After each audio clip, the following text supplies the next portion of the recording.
Yes, alright mga minamahal. It's me again, Alicia nyo. Nagbabalik muli para sa ating panibagong video. Abay, mukhang nagalit na. Nang tuluyan.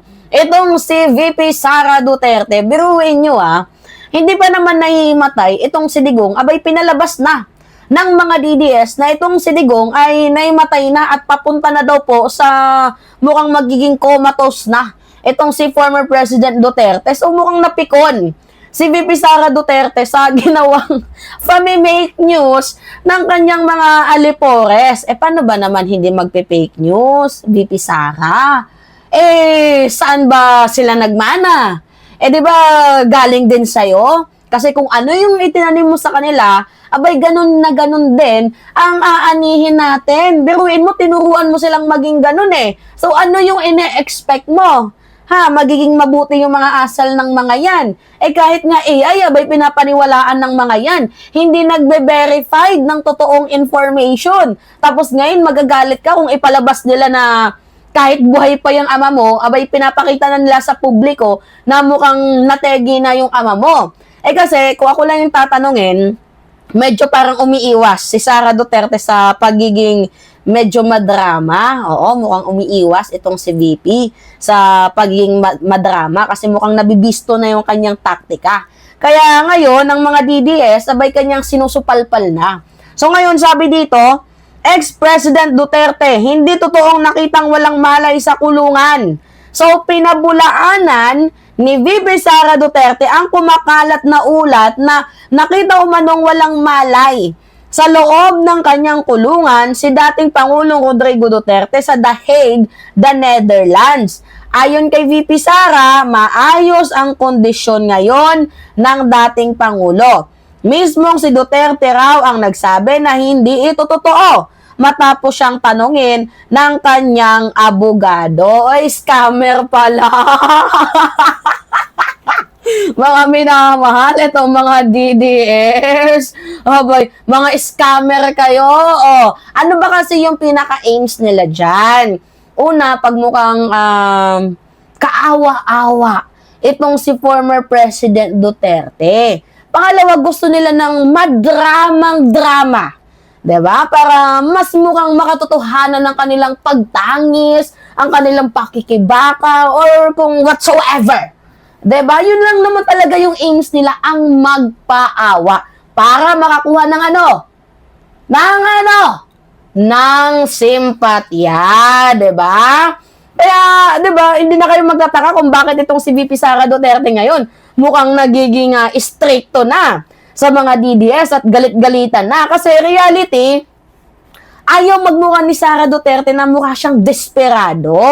'Di ba? So, ayaw niyang magmukha siyang dramatic. 'Di ba? At sa sobrang pagsisinungaling ng kanyang grupo, mukhang nadadamay siya sa ginagawang trabaho ng kanyang mga galamay. Oo, kumbaga, kung sa organizer pa yan, gusto nang murahin ni Sara Duterte. Anak ng tika talaga. Ano ba naman pinag-uutos mo sa mga na yan? Bakit pinakalat nilang najimatay si Tatay Diggs kahit hindi naman? Ang mapapagalitan dito at the end of the day, yung organizer. Kasi pinapahiya nila. Pero inyo hindi, kung sa totoo lang, hindi pa nga tegi si Digong, pinapalabas na nila na mukhang nategi na, di ba? So malamang magagalit yan si Sara. Paano pag nategi na si Digong?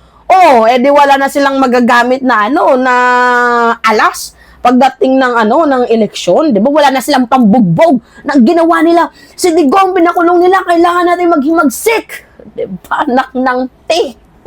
'Di ba mga minamahal? So ngayon, ano kaya yung feelings ng mga DDS? Tanong ko lang. May nag-comment na pahiya. Siyempre, di ba? Nagkalat sila ng fake news, tapos yung amo nila mismo ang nag-correct. Di ba? Hindi basta-bastang correct lang ang ginawa mga minamahal. Nagsalita pa si VP Sara Duterte at ginawa silang subject. Di ba? Walang katotohanan yan. Ano pinapalabas yan? Mga sinungaling kayo. Oo, mga jutang ng genemis kayo. Nag-iisip ba kayo? Di ba? Ano ba yung feelings nila? Nasupalpal harap-harapan. Kasi hindi to yung typical na fake news mga minamahal Kumbaga, pinapalabas nila na itong si Digong ay ganito na ang karamdaman kahit kahit di naman totoo. 'Di ba? Parang sinasaway na bata ni VP Sara Duterte itong kanyang mga alipores. 'Di ba? So, ano ba yung kanilang feelings? So, napahinto sila kahit papaano, 'di ba? After ng statement ni VP Sara Duterte, naging silent mode ang mga pages, ang mga group, mga messenger, itong mga fake news peddler, tas biglang delete, biglang tahimik, tapos hanap na naman ng ibang anggulo, di ba? Siyempre, natatamaan dyan una, yung pride. Alam naman natin, di ba, yung mga DBS, di ba? Sila yung mga tipo ng tao na, na ma-pride. Siyempre, gaya ni Sara Duterte, ma-pride. Ano pang aasahan natin doon? Tinamaan yung ego nila. Di, siyempre, consistent na na masakit yon mga minamahal, di ba? So, yung ginagawa nilang pag-imbento ng kwento, ginagawa nilang fake narrative, di ba, na nahimatay, na comatose, nasa emergency medical condition daw itong si former President Duterte. Abay, magagalit talaga yung anak. Pero inyo, ano ba namang klaseng script yan? Diba? Hindi na nagkaroon ng confirmation. Mga nagpakalat agad, di man lang inantay yung official na update. Parang hindi man lang sila nahiya dito kay VP Sara Duterte. Tingnan ninyo, si Sara Duterte mismo yung biglang sumapalpal sa inyo, 'di ba? Baka minamahal. So, for the first time in the long time, umamin itong si Sara Duterte na kailangan pigilan daw ang fake news. Wow, ha? Galing pa sa taong 'di ba? Yung nagpe-fake news din na magagaling sa yung salitang yan. Grabe naman, VP. Huwag mo kung pinaglolo ko, diba? Anyway, mga minamahal, ano ba yung na-create dito ni Sara Duterte? Una, internal division, diba?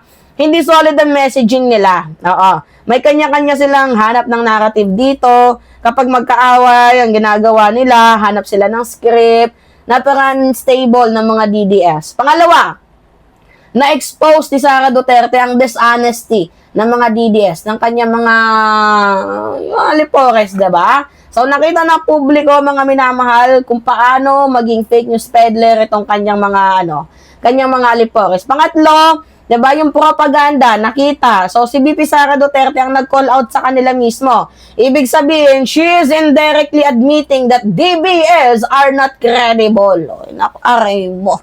Ang sakit nun, mga minamahal. Sarili ninyong amo ang nag-expose sa inyo. Diba? Oy, by the way, meron tayong gusto ditong palakayin. Oo. Nasaan na yung hamon natin? Na up to this moment, itong si Small Boy. Oo. Yung kanyang alipores dyan na si Alpotera. Bakit hanggang ngayon, abay, napakawalang hiya, tinatakan pa yung mukha. Oo, nasa na ba yan? Tinatakan pa yung kanyang mukha. Pakita natin sa inyo, mga minamahal. Nakakaloka tong lola ninyo. Diba? Tinatakan niya pa yung kanyang mukha. Tingnan niyo kung hindi pa naman tarantado. Papatakbuhin pa si Digong kahit, Diyos me, Duterte-ran, kita-kits. Paano makakatakbo yun? Nasa kulungan. Tarantado ka ba? Hindi ba ito nag-iisip? Nasaan ba yung utak nito? Naku ba na? Ma'am! Anyari sa'yo, ma'am! Diba? Payag ka nung tatay mo karton. Diba? Ma'am! Anyari sa'yo, ma'am? Ba't mo pinapatakbo itong si si Digong? Nakakatawa talaga to. Alam nyo, kung meron man talaga mga tarantado sa mundong to, isa lang masasabi ko. Yung team ni Alpotera, nakakulong si Digong, papatakbuhin ninyo. Pinakalat nyo na comatose, tapos mamaya babalita ninyo na Duterte, ran. Ano ba talaga yung totoo? Hindi ko maintindihan. Kaya nga sabi ko sa inyo, walang konkretong message. Itong mga DDS, sobrang gulo nila. Magulo pa sa magulo. Diba? Magulo pa sa mga things. Diba? Na comatose. Nasa emergency health state medical condition. Nahimatay. Tapos may mag-post, Duterte-ran. Tapos ito ito yung pinaka nakakatawa kay Alpotera. Oo, small boy, yung amo nitong si small boy. Akala ko ba, nandito ka sa simpatsya nila First Lady. Bakit naman makita-kita namin na nandito ka na sa ano? Oo, yung bata mo na si Alpotera, hindi pa din nagpo-post ng Sara resign.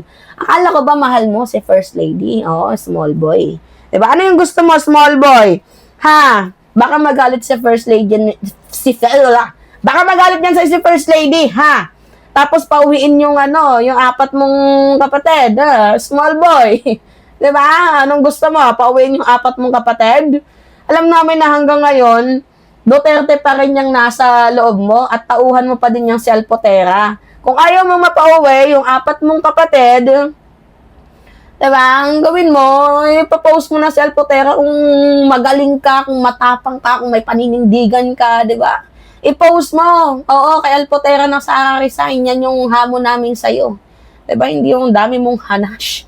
Diba? Alright, mga minamahal. Kayo, ano yung masasabi nyo dito? Natawa lang ako. Anyway, yeah. It's me again, Alicia nyo, mga minamahal. Pahingi lang ako ng comments, likes, and share. And also, don't forget to click the subscribe and always hit notification bell, mga minamahal, para lagi kayong na-update sa mga video na ina-upload natin. Maraming salamat at ingat, mga kababayan.